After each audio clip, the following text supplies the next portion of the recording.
the epilogue at the start is I didn't kill anybody, I didn't run anybody over. It's just like so it's a miracle, right? Because I went to a rehab and then I was a counselor.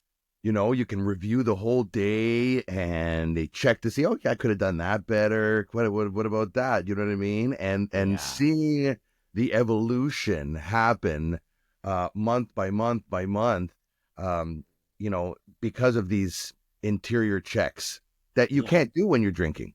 You can't do when you're partying, Right. you know. Right. You, Yeah. yeah. Yeah. And how long has it been for you now? Nine, 9.5 years. Let me ask you a question. When you look back at 9 years ago, do you remember the Mike Oz of 9 years ago, or or have you come such a far distance that it's hard for you to put yourself in there?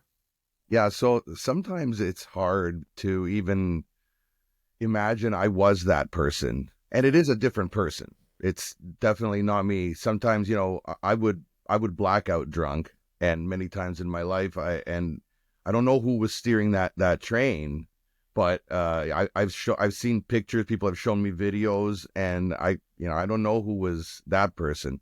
But even more removed is who was that person even when I was awake making those choices, because, we'll get to that, but like I was in the fog all the time and with no respite from this fog. You never make coordinated, proper choices that when you're sober for a long time, you start to see and say, "Why, I screwed up here and then here and then here and then here." And then there's clearly somebody with a chicken with its head cut off. I mean, that's how I was acting, right? And I'm lucky that I'll set up the stage. The epilogue at the start is I didn't kill anybody, I didn't run anybody over.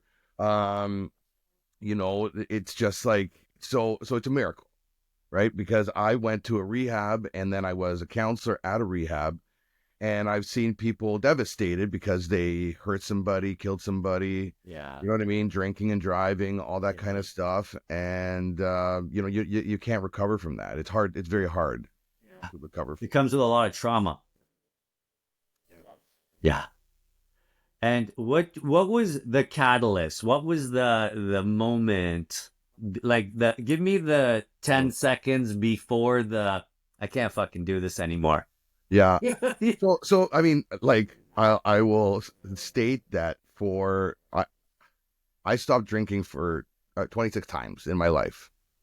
I tried to get 26? sober 26 times. Now it's probably more, but I have this number that I, now talk about at meetings or whatever, whenever I talk about this stuff, right? But it's a high number of times I've actually stopping for a short period, a week, a month, 3 months, 9 months once, but it never stuck. So the time that you guess you're asking is when did it stick, right? Yes. What was the catalyst moment there? Because it's Yes. always I can't do this anymore. What am I doing, right? Yeah. But the one that stuck was Jennifer, my wife, who's still my wife, thank God. Who said I'm leaving, but wasn't she had said that we had argued all the time. We were both quite vicious drunks, right? Right. And so, but it was basically her saying, I am leaving and I'm really leaving this time. And so that was it. And I had this like moment, this like sliver of total sobriety for a moment in my 3 days of bender, right? Yeah. And in this moment, I realized I'm like, okay, find the rehab. I had found a rehab that I was doing outpatient stuff, right? Just kind of surface touching sobriety, you know what I mean? Part time. Yeah, right. Yeah, take a shitload of money and then go and have drinks after, right? Right. Bullshit. So, but through these people, they had a real place where I could go and stay 45 days, 90 days, whatever it was. And so I said, okay, we got it. And we didn't have any money. So I was like, okay, I got to go ask my mom for this money. And my mom, bless her soul, she's not around anymore, but she thought I was the best thing, since sliced bread, and did not want to believe how how bloody alcoholic I was and toxic I was, you know. So she didn't see it, right? Total denial, almost as bad as my own denial. But her denial was bad enough that she wouldn't relinquish these 25 grand that I needed to go to this rehab. And I was in tears and we were throwing stuff and it was a bad scene, right? But I guess she clued in. I don't know what that moment was. It was, again, at the end of a 3-day bender. But I was able to get the money. We jumped into a cab, drove to Port Hope, all three of us, my wife, my mom, and me with a bottle of vodka because it was going to be the last drink I was going to have, right? Right. So it was like I was hurting. So we get there, and then the other moment, I guess, to talk about is when I opened the doors and I walked in, I surrendered Right. for the first time ever. I surrendered because it was always like in my mind, and I know I'm not alone now, in my mind, it was like, I will do this. I will fix my own fuck up. I will fix this. Right. Don't worry about it, God, you know, guardian angels. I got this. I got this. My ego was beyond control, right? So I had to relinquish that control. I had to, and the first step was surrendering. I surrendered to the treatment, which, you know, I later went to go on and learn and teach the big book, right? The 12 steps and stuff like that. I'll you know, I'll tell you, I don't go to meetings these days. I haven't gone really in years. I take some people sometimes to drag them, you know, as an addictions counselor, because I'm also that now, and I drag them into to meetings when they really need it. But you know, I don't go, and I don't think everybody has to consistently go. Some people really do. Some people it works. Like it, you know, in fact, if they don't, they're in trouble, right? Right. Yeah, yeah. I've met people like that. I don't have to. I happen to, you know, I happen to have found a different way that was probably, you know, I was such a bad case that I actually needed to go to rehab and then go to a school to become an addictions counselor for 2 years to figure out what the hell was wrong with me, and then, you know, to fix my own guilt and shame is to go and help other people in service, right? Right. So, and that all worked, and I'm really friggin' lucky, and I was able to go back to school and actually get the highest grades in the school. I was on the dean's list. I mean, it was like, you know, satisfaction after satisfaction after satisfaction right out of the gates. Right. You know, all this satisfaction that I had not had in school as a young one, because I was a rebel who didn't know what the hell he was doing and angry about neglect at home, all sorts of stuff like that, you know. And The stories that we live in our head. It's basically, you know, it's the stories that we have, right? The stories that we made up for ourselves, and all of a sudden we fucking believed them. You know, that's how elaborate some of them were. yeah, And when you realize, because I'll tell you, some of my audience doesn't know that I have to say that Mike was one of the people that inspired me to actually get clean and sober. Because before that, Mike, I didn't have a role model in front of me to show me the possibility of it. Because I lived in a realm of people that I looked around and I was like, you guys are all fucking broken. And like, how out of all these broken parts, how am I going to make whole out of something?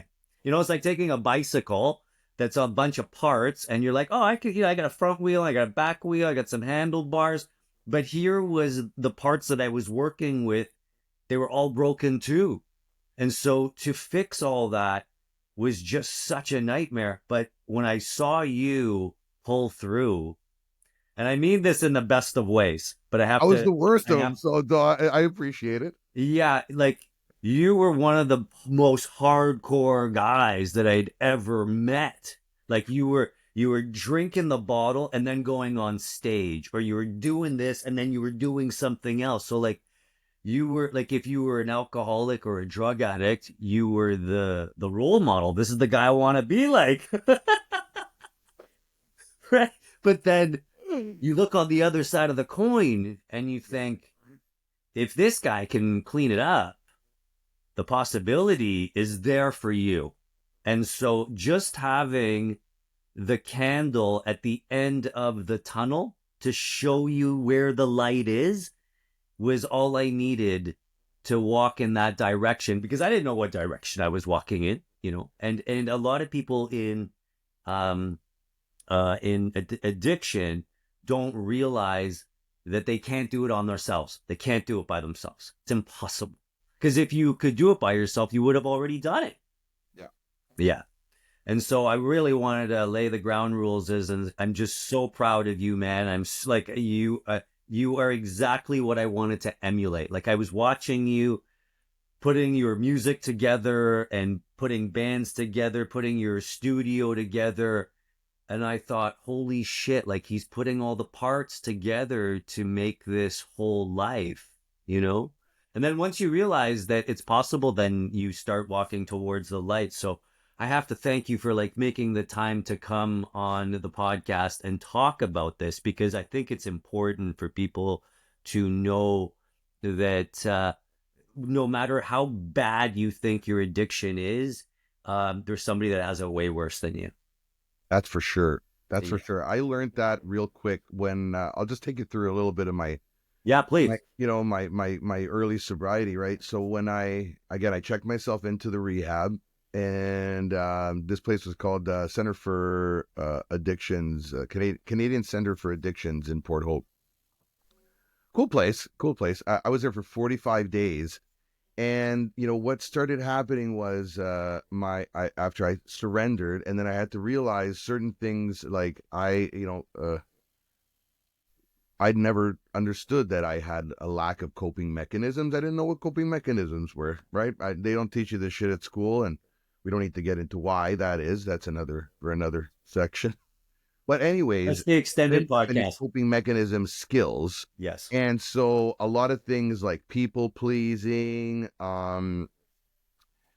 personal denials of other, not even trauma that I had, but I mean, and I did have trauma. I had a fiance that died and killed herself. I had quite a bit of things that I wasn't facing. I mean, I've always been a musician. So when you have music, you think you don't, that's your outlet, right? You're just Right. going to write all your problems away. Well, it doesn't really work that way, right? So, anyways, I got to speak with a lot of counselors and open up, and I had a great counselor who loved my music, and he like explained to me, like, look at this, look at these lyrics. You're crying for help, crying for help, crying for, and I never saw this, right? Yeah.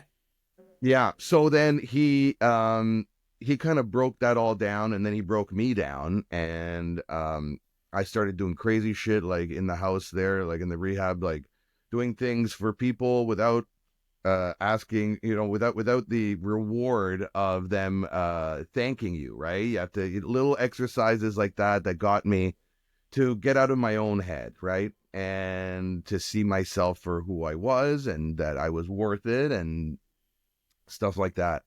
So then big things had to happen, like realizing radical acceptance, because people want to control stuff. We all want to feel we have control, right? Of course. Problem with that is that we don't have control. We don't have control of anything, right? I mean, anything could happen to us the next day. A brick could fall on our head. Anything could happen, and we Yeah, don't certainly. really have control. So you kind of have to live in the moment, right? And then all the other bullshit that we create is kind of, if you look forward, you're going to create anxiety because you don't know what's the unknown ahead of us. And if you look back, you're going to get depressed because you can't fix the past. So Yeah. this kind of, looking at life on the spectrum and understanding the here and now, I've been a meditator. I've understood these things, but living them sober and having no outlet when you're feeling these inside emotion like shame and guilt and all these things, to not have that booze to fall onto as a crutch, we're amazing people. We have amazing talents to save ourselves and help Right. ourselves, and we just need a guiding hand to take us through the tunnel at the first time, right? And so there at the rehab, I was surrounded by a whole bunch of really great people, and they would come to me for a lot of help, and I really didn't, that's just the way I was usually in my life, even as a music producer. I'd help people out. So maybe I gave off that vibe. But my counselor took notice of this, and he was like, one day he was like, Mike, everyone seems to come to you sometimes more than to me. Like, why don't you think of trying this as a profession, right? To be a counselor, go to school when you get out of here. So the same night, Jennifer called me at the rehab from home and was like, I had this crazy idea, Mike. Why don't we go to school after this and go and become addiction counselors? The Together. same night that he said that.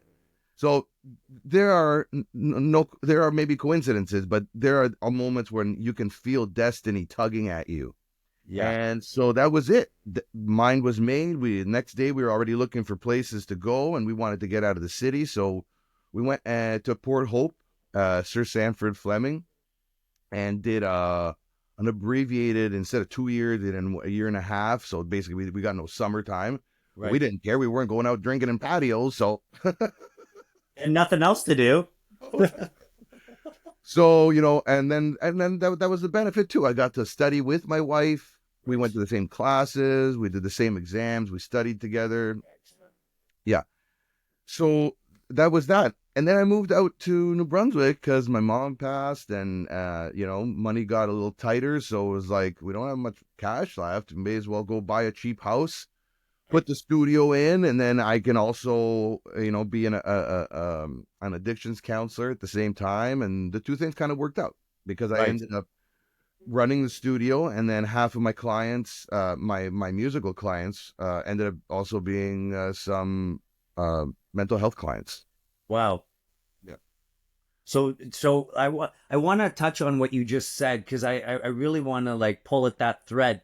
Is that when you're drinking or you're in addictions, I'm sure you can agree that you're always looking at the bad accidents. You're always looking at, oh, that was a bad omen, that was an accident, that was horrible. But as soon as you start getting sober, you realize that there are good accidents that happen way more than the bad accidents. Oh, and Similarly yeah, to only sober the, will you notice them. yeah, well, yeah, exactly. You're aware of it.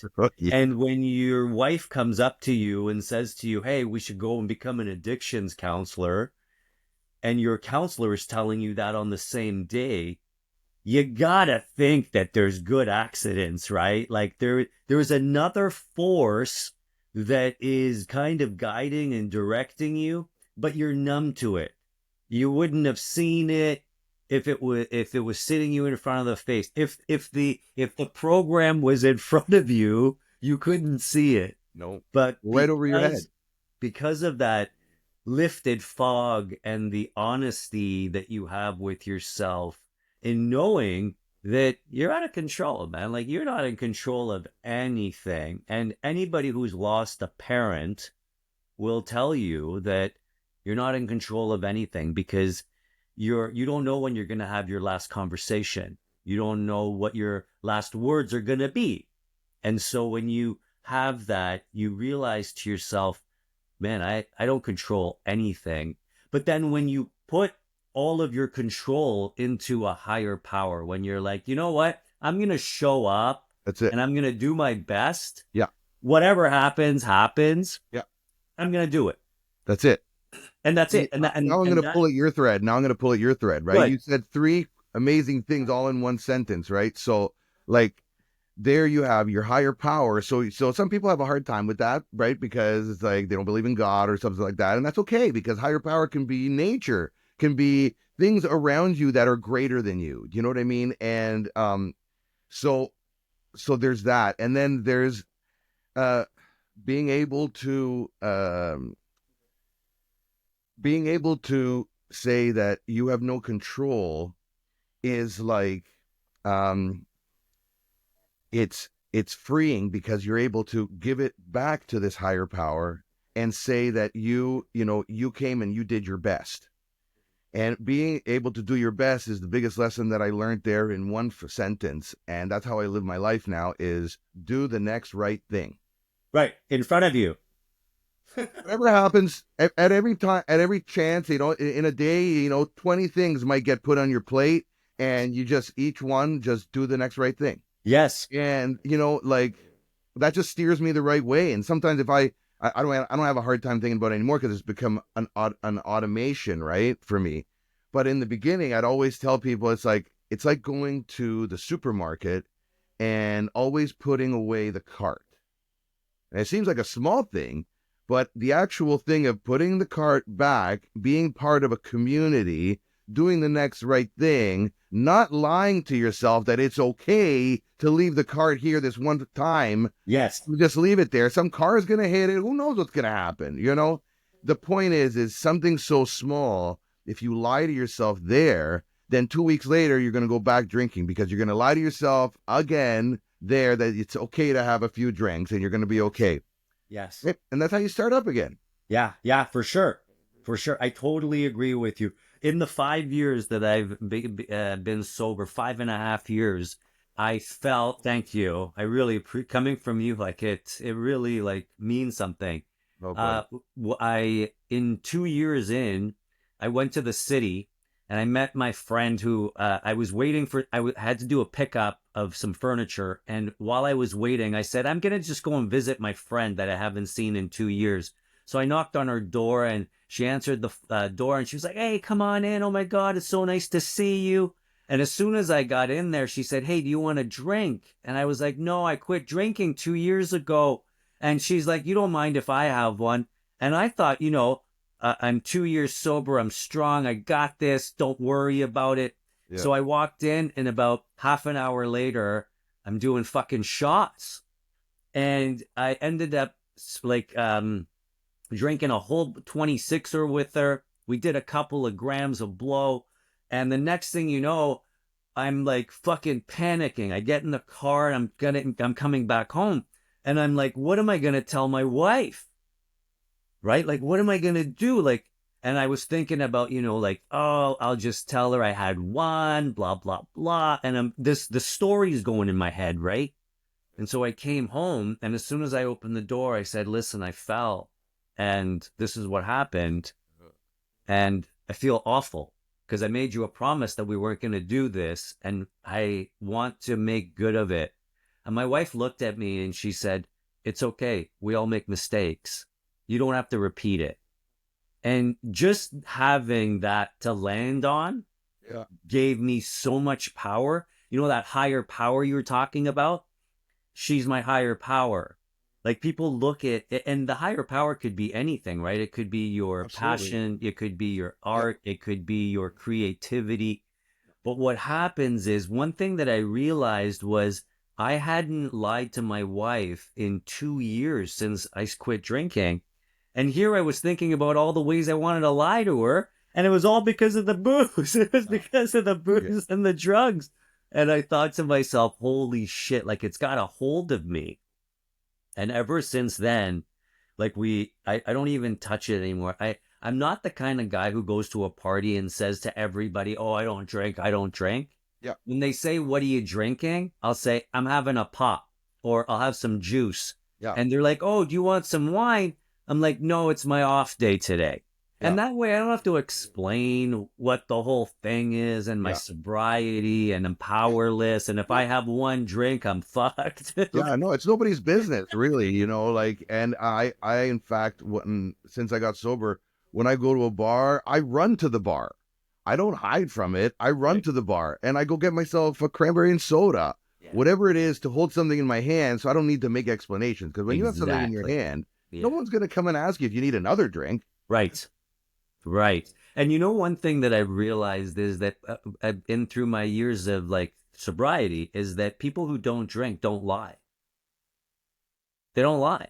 They don't have to. They don't have to make anything up. Like when they're failing at something, they're like, I'm failing at this. I'm not getting good at this. But if you were a drinker, you're like, oh, I've done this before. I got this. I can handle this. Instead of asking for help, they think that they can do it on their own. And that's the mindset Yeah. that creates addiction, because I've had a lot of podcasts with people in the addiction realm. I really am fascinated by it and I dive into it. And somebody said something to me and he said, the opposite of addiction is community. And I always thought the opposite of addiction was sobriety. Yeah, we say the opposite of addiction is connection. Right. Community, same thing, right? I Yeah. know Yeah. I can hear the progressive way of speaking when somebody says that, right? That's the kind Yeah. of school I went to. Very modern, very up to date on the proper language to talk with a client or a person, meet people Right. where they're at, all sorts of stuff like this. The opposite of addiction is community, connection. Yes. It's And the I, truth, right? Like that's why meetings work, right? They've shown that when studies at MIT, they've shown that people's brains when they go to a meeting, right? What yes. turns on, right, is this reward center that you are missing when you stop drinking or drugging, right? Right. But it's even better than that because that sense of community that you get from going to these places, it lights up all sorts of other things that are really, really positive for you. And, you know, it's pretty evident when I went, because I definitely needed to go for the first few years, right? And, Yes. and at the beginning, I had to go almost every day. Right. Right. Yeah, and what was amazing was that feeling of, oh my God, I'm home, right? Everybody here gets it. Everybody here is in some way like me, and we are brothers and sisters. Yeah. Yeah. It's I've always had a heart for the hippie movement, and I hung out with people, but this is the real hippie movement because this Yeah. is this is the people in these meetings. You have surrendered, or you're staring across the table from somebody that has not surrendered, and that person needs your help. That's right. And so, that openness, that givingness, that, it's almost like, I don't want to say this, but it's almost like I'm happy that I was a drunk and an addict so that I could go through this and see and meet such amazing people that I would never have met Right. in my life because I was surrounded by, and I'm not saying this to all my friends because we're maybe watching this. I Yeah. love Yeah. you guys, but we were all, partiers. Sure. We occupied a lot of and maybe too much of our time with doing that instead of doing other things that are more beneficial and hanging out with really amazing people that are just generous and kind and all those things without the booze, is one of them that I Right. wish I would have had spent more time doing. But I got to do it then, and in fact, I don't regret anything because you'll find, I know you know this, but when you get sober after and you stay sober, what happens is you realize that you don't regret anything anymore. At first, you regret Yeah. it, That's then you right. don't regret anything because you're like, shit, I can't regret anything because the person I am today is thanks to everything I did.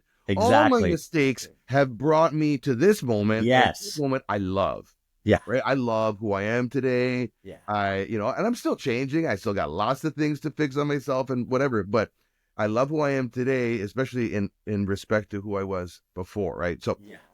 I got here because of all those things. So Yeah. I can't regret anything now. Yeah, yeah. When you go through life, you'll meet people and they'll say every few years you'll change your profession, right? Like you do something for a few years and then you're like, okay, I'm gonna morph and do something else. And being an alcoholic and a drug addict, I was a professional at it. You know what I mean? I was good Yeah. at it. I was a pro. I knew what I was doing. I could help you achieve greatness through whatever kind of substance you were using. Oh, don't use it this way, mix it with this. I felt like I was a chemist, an alchemist, and then all of a sudden you change. And then, like you said, you don't regret anything. And then you realize, I look at my wife sometimes and I say to her, all the shit that I went through in my life and all the stuff that I had to witness with my own eyes, like people dying in front of me, passing out, bringing them to the hospital, whatever it was. And when in that moment, I was around people that helped me fail. They didn't help me succeed.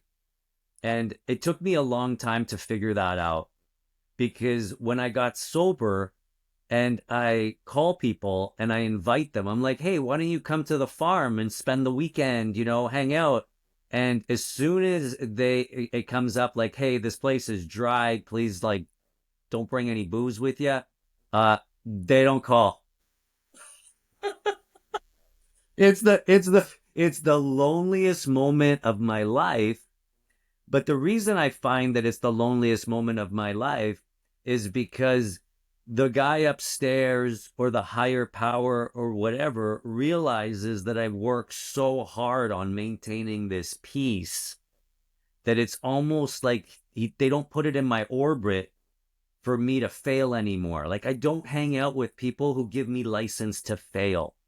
The people that are with me, they like you, for instance, my appointment with you is 11 o'clock. Boom. We were both here at 11 o'clock. Like you couldn't get me to do this 5 years ago, man. Like, Yeah. Yeah. and I would have five excuses for why I was late. And, Sure. it was, and nobody at the end of the day, nobody cares. Nobody cares if you make it or not. Nobody cares if you get sober or not. But that conversation that you give to yourself about um, a lot of people hate the government, right? They talk about it. They when you're talking about, they're like, oh, fuck the government. They're doing this to us and doing that to us. And I asked them a couple of questions before I get into the argument with them. I'm like, do you smoke cigarettes? And they're like, yeah. I'm like, do you drink? Yeah. I'm like, do you smoke pot? Yeah. So you're telling me that you hate the government, but you love all the addictions they give you. Like you're sponsoring the government that you hate. So I don't know, and only a person that uses could justify that. Because as a person that doesn't use or doesn't drink, I don't complain about much anymore. I don't find myself in a complaining kind of mentality because it doesn't serve me in any way or the people around me. What do you think? Yeah, I got a fridge magnet that says no whining. You know what I mean? Like, cause Yeah. like, just because like I was always a whiner, and then like the day after, you party all night, and then the next day, there's some champions out there that that get up the next day and they still take a shower and go. Like I was not one of those people, right? I would Yeah. the next day I'd start drinking again slowly, nursing my hangover, sorry for myself, Yeah. always late and giving excuses, like you said, right? Yeah. So yeah, I think it's all about like you realize how much time you wasted on things that didn't serve you. And now you spend your time doing things that do serve you. Like petting my cat is one of the things that I never knew I liked. I'll be on the farm and I'll want to go and start the tractor and yeah, the tractor won't start. So I got to plug it in so that the battery charges up. And then I'll see the cat and then I'll pet the cat. And then an hour and a half later goes by. And then I'm like, oh shit, the tractor's plugged in. So you get to have these moments of clarity, of connection, like we were talking about. And the connection could be as simple as your pet or a walk or whatever it is. It doesn't have to be self-harm is what I'm trying to get at. And so and we get into it, right? Like self-harming becomes to the point where you start drinking, then you start tattooing, then you start piercing, and like it becomes this like it tumbles into this shit show that you never imagined. yeah, And I realized that, man, I am so glad that I figured it out at 47 and not 67. yeah. And so, and not only Then that, there's I no got to then there's figure, then there's less time, right? There's yeah, less time to enjoy the fruits of your labor, right? yeah. And are you happy right now with life? What you're doing, like you Yeah, like found so, like yourself. I'm so happy with life that check this out. So like, once I got sober from the booze and hard drugs, right? I always told myself I would never stop smoking weed, right? Right. Because it's never given me any negative repercussions, which is one Right. of one of the ways to identify if you've got an addiction is you've got these negative consequences that keep following your addiction, right? Right. But the weed wasn't doing that. In fact, what it did for me in my mind was it was keeping me away from those moments of wanting booze or wanting any type of extracurricular kind of fun, right? That I used to. Stimulation. Yeah. Yeah, right. So the weed was doing that. Then And that worked for the last 5 years. And then over the last year, what happened was I started getting this like negative self-talk when I would smoke. And it was kind of, infiltrating my mind, like negative, like somebody talking to me in my head. And I never get that. I'm always a very positive with myself. And so I was like, phew, I don't know if I want to smoke right now. And then the other thought came into my mind at the same time. It's like, I want to be more present, even more present than I am now.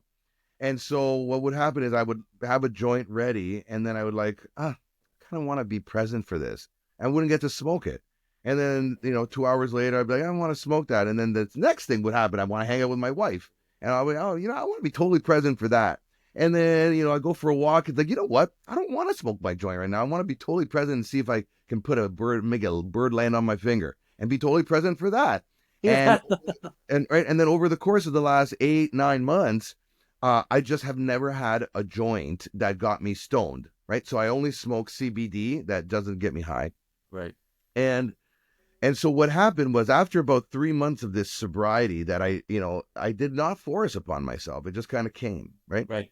And so I all of a sudden I got this job offer to go work for this big energy company as a manager, as a trainer, Okay. and a videographer, all these things that I know how to do.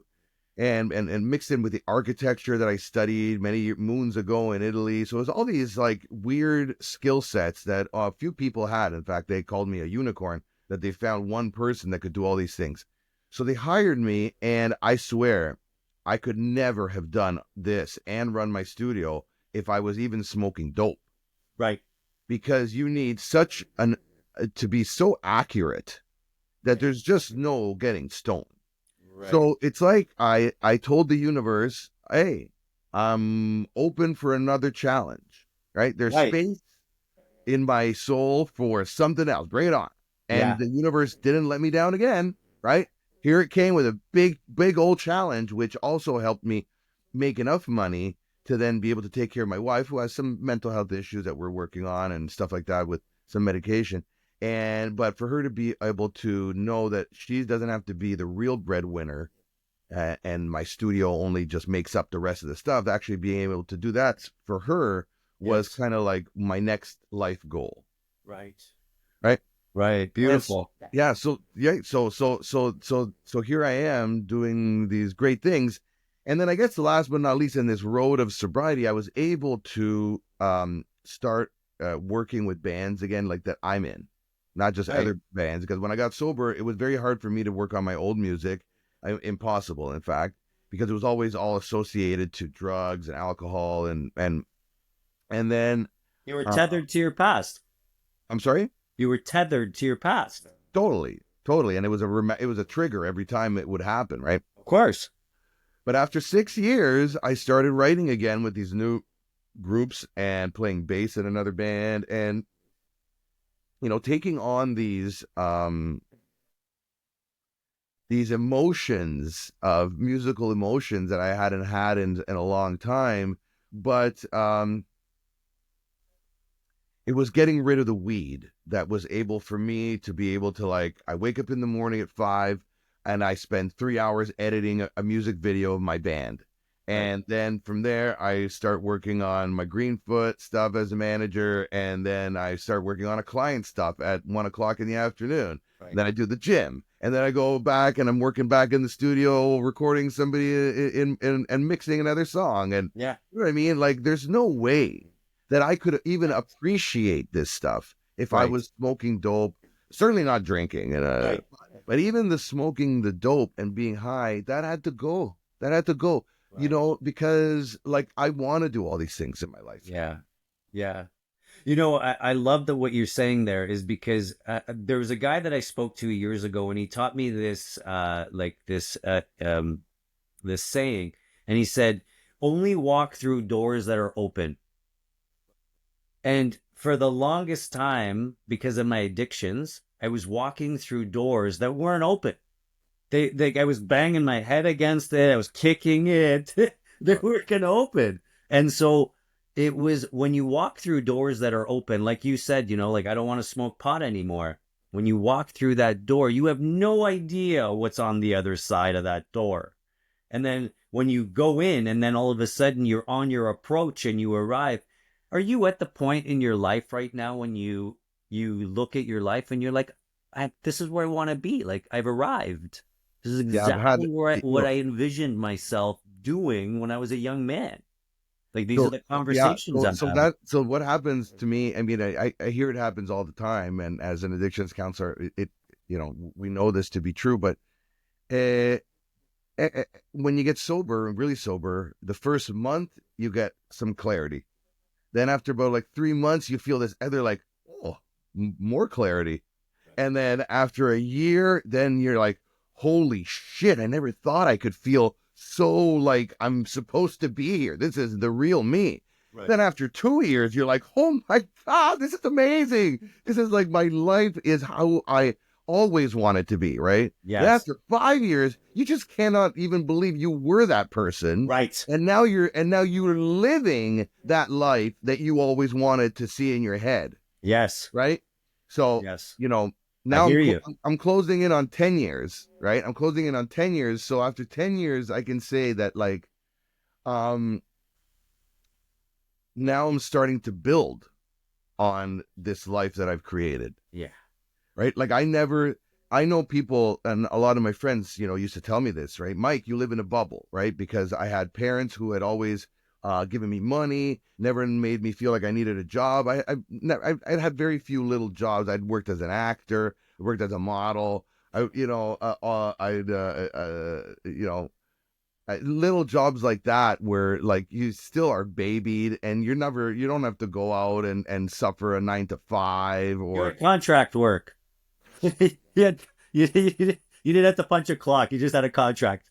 And so, yeah, and so now actually having, you know, working all the time, and then being able to save money and being able, I'm gonna fix my friggin' roof, right? Because I Right. even bought this house with my parents' money, right? I didn't, but then when I came out here, I ended up with my own studio. I made, I made almost 200 grand, right? And then now with my job, I make, you know, I got like a 75 grand job, That's right? great. So I get to save money now, and I'm gonna actually get to fix my own roof, which is like a 12 grand job. And Have you ever done it before? no, I've never done it. I've never heard that I could do this, that I Yeah. could pay for it. You know what I mean? Yeah. Yeah. Yeah. You're actually responsible. Yeah, and so that's what happens now. Like those are my moments now of like, wow, I'm able to do this for myself and my wife, and you know, help put a roof over someone else's head, let alone Yes. my own, and Yes. Yes. big satisfactions. Well, I remember when I was using, I just did the bare minimum, no matter what I was doing. I just did the bare minimum so that I could go back and, drink or do whatever I was doing, party, if you will. Yeah, And today, I live in this realm of the difference between a good job and a great job is only 5 minutes. And you think that by doing a great job, it takes like hours, weeks, it could take years. No, man, it's 5 minutes. But the person with a clear head, those 5 minutes are so enjoyable because you're actually doing what you want to do that, oh, I get to do it for 5 more minutes? Of course I'm going to do it better. And so you start to refine yourself. And when you're refining yourself, it's like a diamond, right? You keep polishing a diamond, it just gets shinier and shinier. Like even gold gets shinier and shinier as you keep rubbing it. yep, And you realize that you start shining. And when you start shining, the people around you start shining. yep. And then all of a sudden, that kid that was irresponsible Kevin is now responsible Kevin. Like, I got a wife, I got a roof, I've got a property, I've got like animals, like they count on you. They don't care if it's raining, they don't care if you're hungover. Like, they want to be fed. And like you just said, like I love what you said when you're like, I wake up at 5 o'clock in the morning, and waking up at that time and doing what you want to do with the time that you have is the biggest gift. Like there's no bigger gift you could No, give I don't think so. yourself And I would have, and if somebody would have told me this 5 years ago, I would have been like, what the fuck are you talking about time spending with myself? I can't spend 5 minutes by myself. And now I spend hours, hours. Like, what a different life. Yes, What, sir. what if you could have done anything, Yeah. like if you were to turn back time, Yeah. when would you have gotten sober? If you could do it. Oh, yeah, yeah. Um, See, knowing what I know now, I enjoyed the process of getting sober so much that I would at least give myself some time, some realistic time to have fun and in that way, and then learn from my mistakes. You know what I mean? I don't think I would say if I could do anything, go back to when I was 14 and never have that first drink, because Right. that's it. Those are unrealistic things, right? They And then really again, are. I enjoyed the journey. That's the Yes. part. I enjoyed the journey. But what I would do is what I'm seeing in some of the clients I have in my addiction side, Yeah. that they I mean, again, it's some of them, like this one kid, he comes to me for music, but also for some addiction, and also he has like high mental health stuff.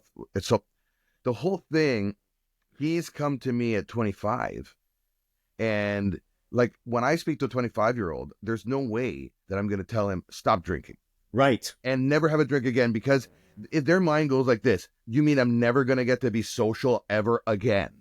Right. That's how Right? they frame it. And they and then they'll probably go out that night and start drinking twice as hard, right? Right. Yeah. But but what I do like is I like that they're coming to me, and some of them are going to go to a meeting, even just to go check it out before they actually need it, Right. right?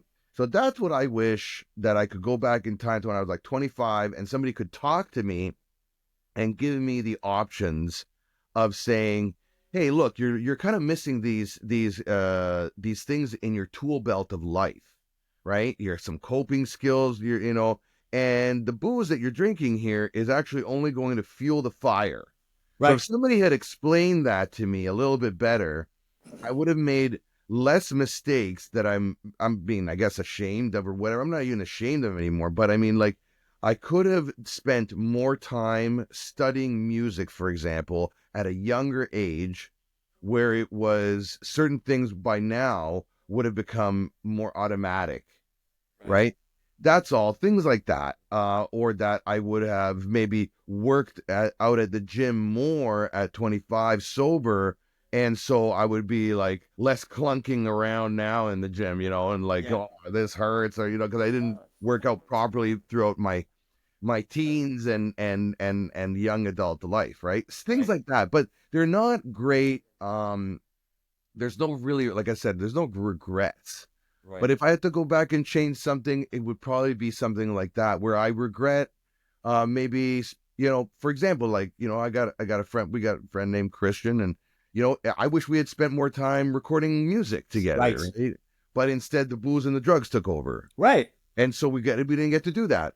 And I feel like that was kind of going to be on our path of destiny, but it didn't turn out that way, right? And that's sad, and I wish I could have gone back and changed that. Little things like that. Right.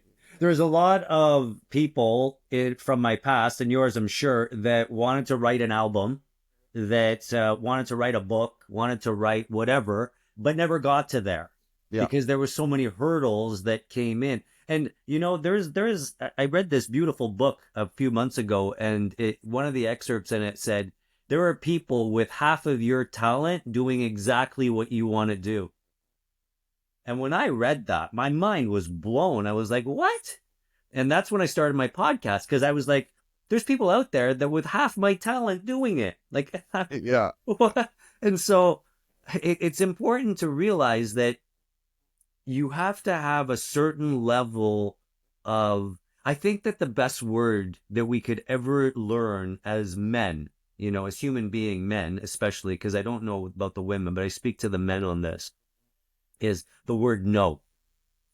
See, if we learned how to use that word a little bit more when we were younger, we would have saved ourselves so much time, aggravation, heartache, financial loss, whatever. Because I remember it was really fun to go out on a Thursday night. It was really fun to go out on Friday night. Even Saturday night was kind of like trying, but it was fun still. But when it got to Tuesday night, that wasn't fun anymore. Like Wednesday morning, that wasn't fun anymore. Like I wish that I could stop my addiction at Friday night and not go any further than that. So that I asked that question to many people because I always want to know what their barometer is and what they gauge their life as. And I look back and I think to all the friends that I had and where they are. And when I try to connect with them now, it's like I want to connect with them, but it's very hard for me. And I realize that as soon as you start getting sober, you lose everything that you had in your toolbox, whatever you knew, right? The way that you communicated, the people that you communicated with, the language that you used, whatever it was going to be completely different. And I wouldn't trade it for the world because for the first time in my life, I was actually able to feel peace, which I'd never felt, you know? So tell me about this band, Revo, Yeah. Revo, Full Rico, right? Yeah, Rico, full excuse Rico. me, Yeah, yeah. Rico. So actually, my drummer named. We were having a hard time because basically I was producing these guys called Dorian's Retreat. Really cool band, loved it. A nice alt rock, and they had a singer, this chick, and anyway, she for her own whatever, she took off. Okay. And so these guys who I was producing, who I thought were great writers and good players, they were kind of left without a home. And so I said, let's just start writing it. Let's not put any, the cart before the horse, whatever. Let's just write, see if something comes, and if it doesn't, don't worry about it. And we started writing, and all of a sudden it was like all these great songs started coming out in no time. And I Wow. was like, man, we got to bottle this, right? So I've been quietly recording them and filming videos, which I love to do. I film a lot of music videos for people, and now I I've started filming seen your myself. videos, man. They're crazy. Thanks, buddy. Really good, man. Thanks, man. So yeah, so like it just feels right, all these songs, and we've got like 6 more in the can of videos to make now, Wow. and the album's gonna come out, and we're working on our lives now. These guys have families in the sense of like they have kids. I don't have kids, right? Right, right. We're still the kids, and so but so I'm able to see them, once a week, sometimes twice, but it's hard. So, but that just gives me more time in the studio to work because now I can do it all, right? I can do the videos, I can do the editing, Yes. and I don't need a whole team of people here all the time to Right. do that with. So I'm lucky that way that technology is, and my brain's still functioning. Yeah. Yeah. Yeah. So yeah, I'm coming out with a lot of great stuff. And the other cool part about the trick of sobriety and the trip I'm on and shit is like I do music for myself, Right. and then if other people like it, that's great, right? Kind of how I live life. I don't really care what anybody thinks of me Right. anymore. But I'm always open to help people, and I always love to share my thoughts, and in case somebody out there might get helped from them, Right. somebody might get properly stimulated by Yes. it, so in this music I put a lot of stuff like mental health, like stuff about the world and the politics, or rather the apolitics that I'm not a fan of any type of politicians or politics. It's all a lot of noise, right? Yes. And it keeps us from the real stuff. And Right. so that's in the music too, right? A lot of Right. that frustration and stuff like that I think that we're all feeling. Yes. And then like the last video that we shot a couple of days ago, called Bleed, is all about being Canadian and loving Canada and loving and sometimes having to fight for being a Canadian, a free Canadian. Right. So that's gonna come Sometimes out you at, got to at a get right loud. time. Sorry. Sometimes you got to get loud. gotta get loud, man. You gotta get loud. You gotta stand up. You gotta go out and protest. Actually, go on the street and show the politicians that you're not fucking around, right? Right. Right. Without being violent, but you have to stand up and show up, right? That's another Right. big sober thing is showing up. I'm always showing up to stuff now. I know. And you know what? I think that people who show up, like there was a guy who taught me. He said 80% of any job is just showing up, and the other 20 is just figuring it out. And it's all cliche, right? Like you say, I'm 53 years old, and all this stuff now makes sense. I wish that we could bottle this and give this to the youth to say, Yeah, hey, listen, they're spending a lot of money hijacking your brain into thinking that harming yourself is going to make you cool. But at the end of the day, they want you to spend the money on the booze. So when they tell you to buy $500 pairs of shoes, you say, yeah, that's a good idea. When sure. in fact, you just need a pair of $20 kicks. At the end of the day, who cares what they look like? Like, where are you going? Yeah. Right. No, So, no, the consumerism wants you, full of caffeine, full of sugar, full of all these addictions, so that you're just consuming, yeah. buying, consuming. Yes, yes, yes. Working, consuming. Yeah. You know, when you were talking about taking the shopping cart and putting it back, Yeah, well, the reason that you put the shopping cart back is it promotes a good decision, sure. right? Yeah, And as soon as you start, like what you were saying, putting the caffeine in there and the cigarettes in there, what they've got you doing is making bad decisions. So once they got you on the Ferris wheel of bad decisions, you just keep going round and round. You don't want to get off the ride because as soon as you get off the ride, you yeah. realize that, holy shit, like I don't have to make these bad decisions anymore. And that's where they want you.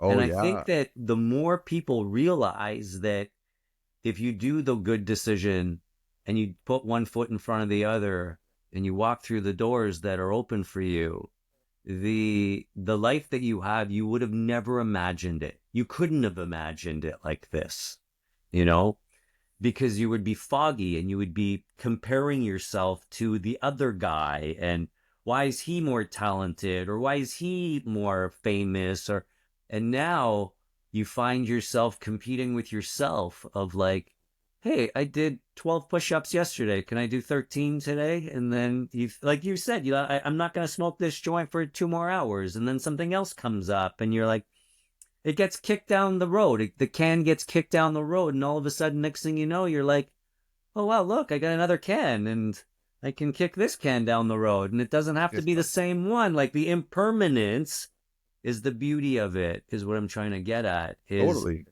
Is once you realize that all of it is temporary, whether it was your the buzz you were feeling of that shot, or the music that you were producing, and the at the end of the day, you don't have to go to bed angry and upset, and you don't have to make up any stories to like impress people that don't fucking matter.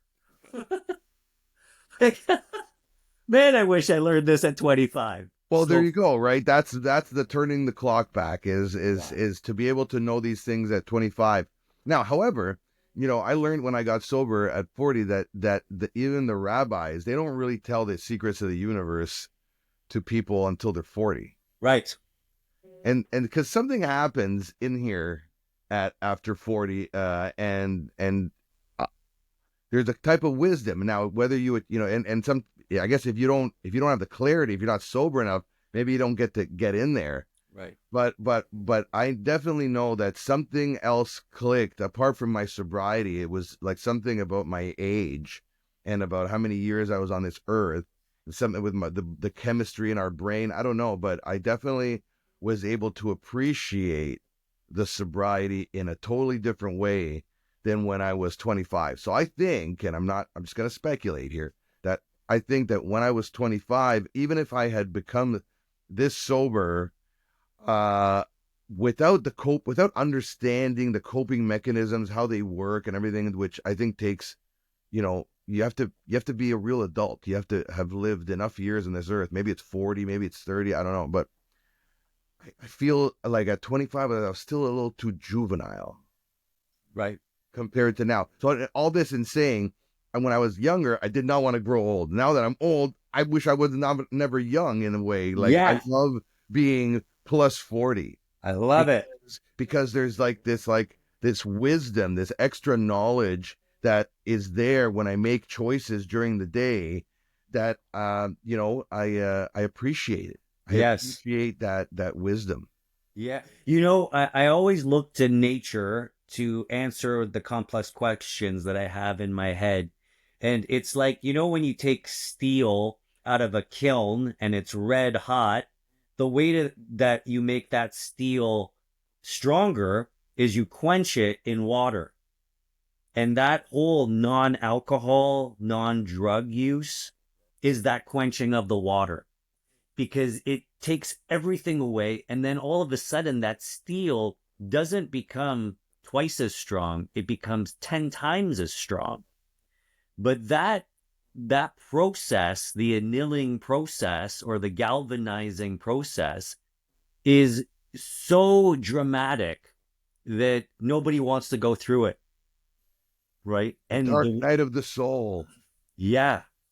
And the way that I looked at it, like it's been taught to me, is men who spend time by themselves and get to realize who they are and what their desires are and what their wants are and Yeah. what their dreams are Yeah. the men that actually get to go and get it. Totally. Because if you're sitting around with a bunch of people and you're talking about each other's dreams and you're like, oh yeah, I can help you with that. Oh, we'll do that tomorrow. It was just the top of my Facebook. Like this is my post that I just posted, and I never post these things, but it was so fitting. And then we're talking about it now, which is as a man, right? As a man, isolation is the price you pay when you start to fix your life. This is what I mean about the good accidents, Mike.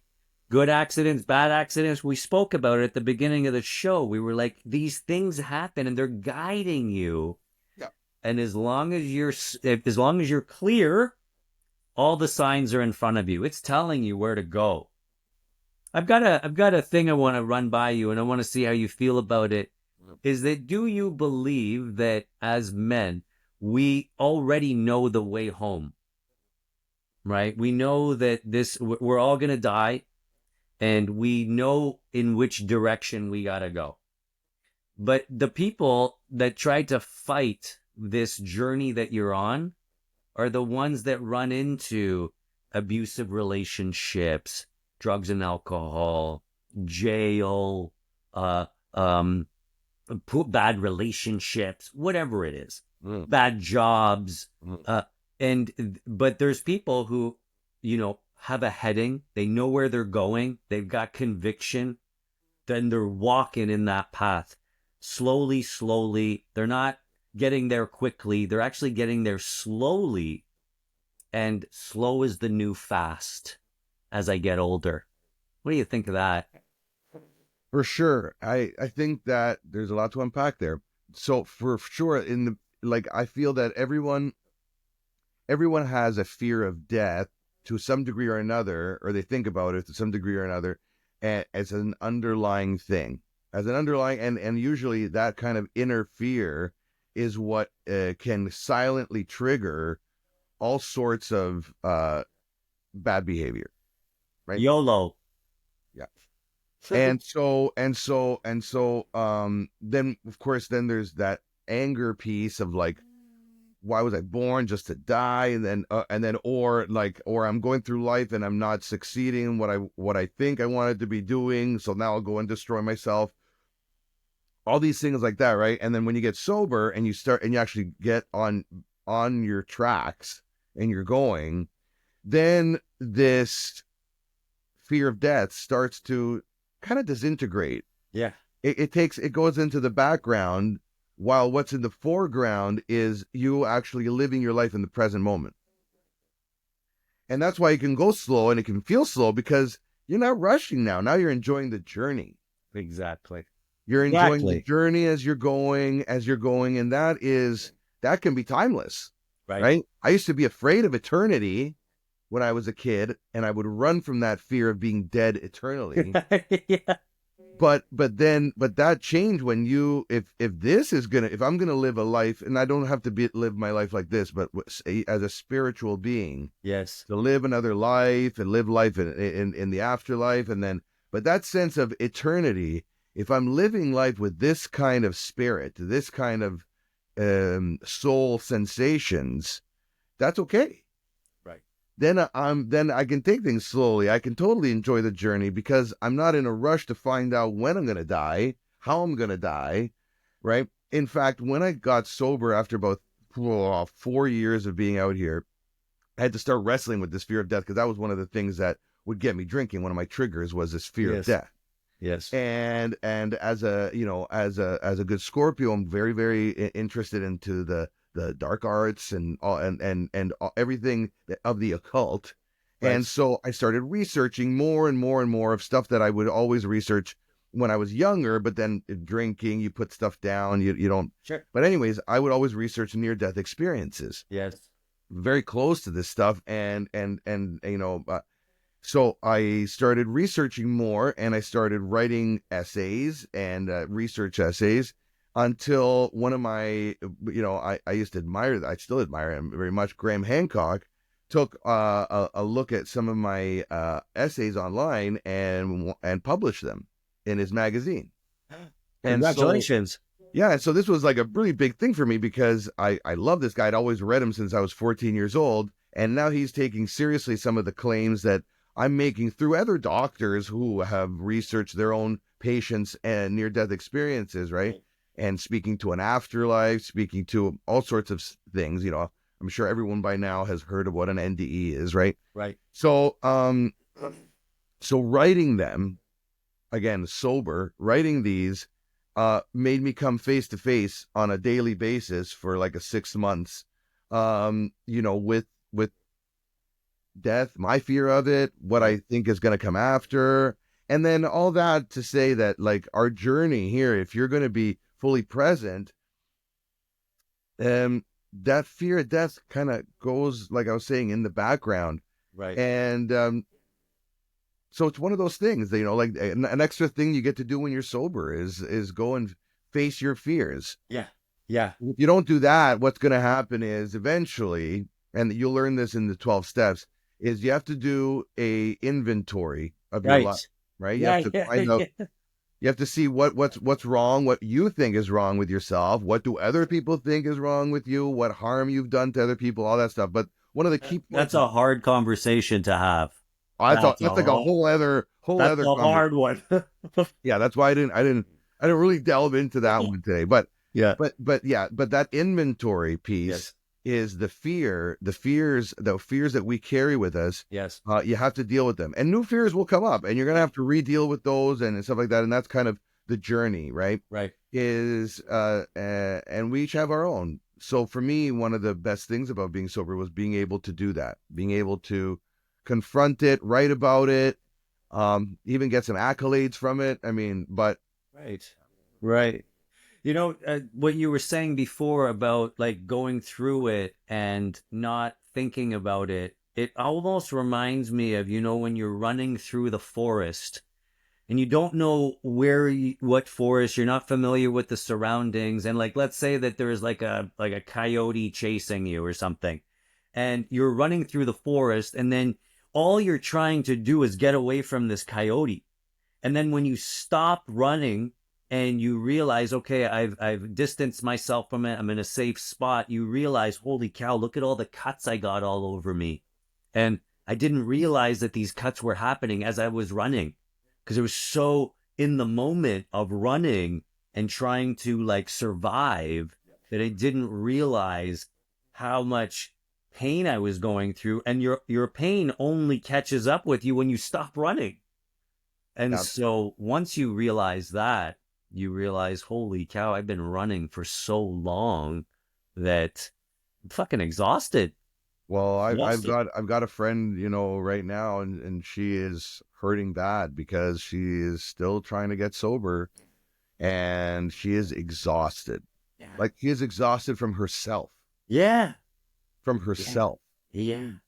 You And know, I, it's hard because it's hard to watch because you cannot, and especially I learned this right away in addictions classes, is the hardest people that and the ones you'll probably never get to help are your closest friends and family. yeah, absolutely. It's Because like even though you can be sitting there in shit with a diploma, top of my class, you know, almost none of my friends want to listen or take my help. yeah. Well, it doesn't penetrate. Like you can't penetrate the armor that they've put up for themselves, right? We like I'm not going to use any names because I don't want to put. Oh, But I've got a friend of mine that I had for years. You know him also. He's the one of the purest people I've ever met. Um, got him his driver's license. Took him scuba diving to get his scuba license. I took him to Thailand just to explain to him. Just try it. Like I'm not saying jump off the boat right now, just try sobriety. Couldn't do it. Couldn't do it, man. And then I realized to myself, this is a solo mission. Like this sobriety thing is solo. Nobody wants to come with you. Nobody wants to hold the door for you. no, Nobody wants to ride shotgun, no. It's like this is a solo mission. And when you realize that if you succeed, it's your fault. If you fail, it's your fault. So the moral of the story is it's your fault. And as soon as you realize that every action that you have is because of what the decisions that you made before and the people that you surrounded yourself with. So anyway, Mike, I think I could talk to you for hours. We'll And need to do a part two soon enough. you know what? I just promise me that we're going to do a part 2 in the We will. future, We and will. we'll connect and we'll see, we'll celebrate 12 years or 11 years. But like I said before, man, you were an inspiration to my own sobriety. And I really wanted That to makes me thank feel you. so good. I can't. You never stop telling me this, brother. Never I stop won't. telling me this because it warms my heart and it gives me a sense of extreme purpose through all of this. Good, good. And you know what? There's nothing like having a purpose, right? Having Oh, the like best. like I said, you were the guy that held the light at the end of the tunnel, and all I had to do was follow that light.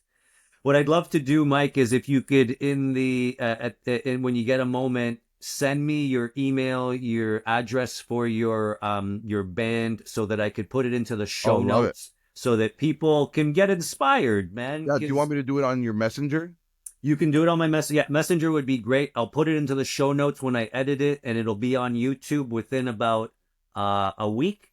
I'm a little Cool. bit behind, and sometimes the cat it comes here, and I start petting the cat, and I lose time, but I will get it done. And Cool. it was fantastic talking to you, Man, man. I you too, really brother. appreciate it. Love it. Thank Great you so show. much, man. Peace. Talk Talk to soon, you soon. brother. Say hi to Jen. Will do, brother. You too to your wife. All Say hi right, to man. Laura. Will do. Ciao. Bye for now. Bye, brother. Bye.